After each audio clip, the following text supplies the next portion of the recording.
Yeah, g'day, my name's Jeff. Been here about 6 years, I think it is. 6.5 years, yeah. Work in Talkinberta Bay, it's pretty good. Oh, I'm a mechanic by trade. But yeah, just moved into this role. Something different, wanted to learn, you know, rebuild some stuff.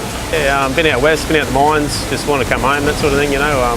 Like I say, close to home every night, it's great, yeah. Day-to-day job, basically rebuilding, pull it apart, find out what's wrong with it, put it back together. We've got a heap of 793s, 797. It's good, you pull it apart, you work out what's wrong with it. You get to see it from one end to the other. None of these are basically the same, like there's all a little different, you know, differences to them, so it is, it's good, like I enjoy it. You know, sort of use your brain a bit, I suppose. Yeah, I like it here, you know, you get your own little bay. Not everywhere is the same. I try and hang on to it as long as I can, I suppose, you know. It's clean, it's tidy.